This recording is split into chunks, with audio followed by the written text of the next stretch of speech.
Hello વિદ્યાર્થી મિત્રો, રાધે રાધે. તો લોકરક્ષક કેડરની લેખિત પરીક્ષાના રિઝલ્ટ તમારું આવી ગયું છે. તો તમે એનો લેખિતનો જીઆર અહીંયા જોઈ શકો છો કે જે તમારી 14/6/2026ના રોજ લેવામાં આવેલ લોકરક્ષક કેડરની લેખિત પરીક્ષા. કઈ પરીક્ષા? તો કે લેખિત પરીક્ષાની ફાઇનલ આન્સર કી તારીખ 8/7/2000ના રોજ જાહેર કરી દેવામાં આવી હતી, એટલે કે 3 દિવસ પહેલાં.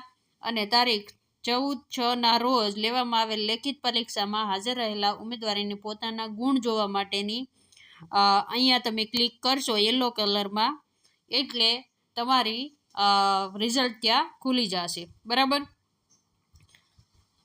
લોકરક્ષક કેડર તારીખ 7/2/2024ના પરીક્ષાના નિયમોને આધારે તમારી જે લેખિત પરીક્ષામાં હાજર રહેલા ઉમેદવારો હતા ને, જે એને રીચેકિંગ કરાવે. ઘણા મિત્રોને શું હોય કે લખ્યું હોય સારું ને માર્ક આવ્યા હોય ઓછા, તો તેને રીચેકિંગ માટેનો તમને 15 દિવસનો સમય આપવામાં આવ્યો છે. તો તમારે હવે રીચેકિંગ કરાવવું હોય તો શું જોશે? બરાબર.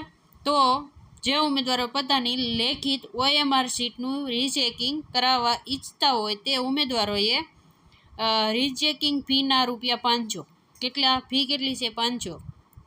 અને શું કરવાનું છે? તો કે એનો ડિમાન્ડ ડ્રાફ્ટ કઢાવવાનો છે. કોના નામનો? તો ચેરમેન ગુજરાત પોલીસ રિક્વાયરમેન્ટ બોર્ડના નામનો રાષ્ટ્રીયકૃત બેંકનો demand draft payable at Gandhinagar કઢાવવાનો છે. એ પહેલું ડોક્યુમેન્ટ થયું તમારું, જે ₹500નો બેંક દ્વારા તમારો ડિમાન્ડ ડ્રાફ્ટ નીકળશે. બીજું છે કોલ લેટરની ઝેરોક્સ. બરાબર. જે તમે પરીક્ષા સમયે લઈ ગયા હોય અને જેમાં તમે બધું નંબર ને સાઇન ને વર્ગ શિક્ષકની કરાવી હોય એ બધું. બરાબર.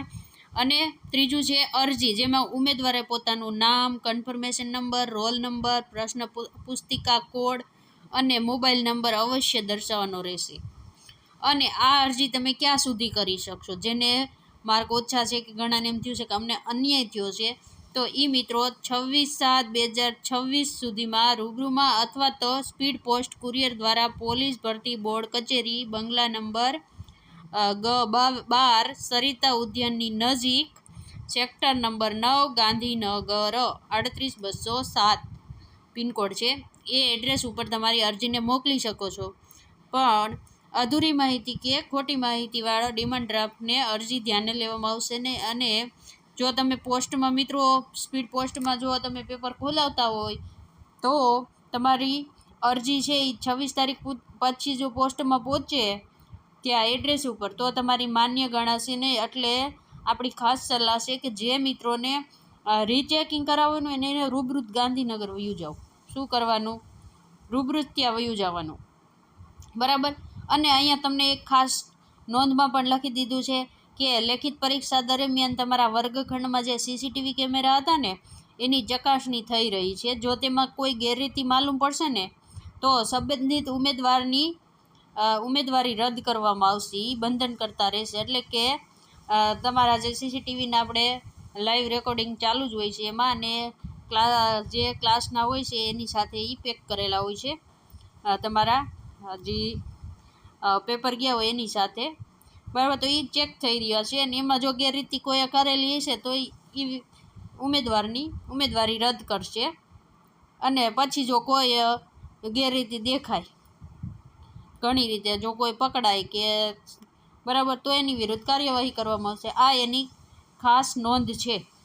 બરાબર. તો જે મિત્રોને પાસ થઈ જતા હોય એ મિત્રો, અથવા તો જેને એમ લાગતું હોય કે અમારે રીચેકિંગ કરાવવું છે, તો રૂબરૂ ગાંધીનગર જઈને તમે કરાવી શકો છો. લાસ્ટ ડેટ છે 26 તારીખ. અને જો તમને વિડીયો સારો લાગ્યો તો લાઈક કરી દેજો, ચેનલને સબસ્ક્રાઈબ કરી દેજો. રાધે રાધે.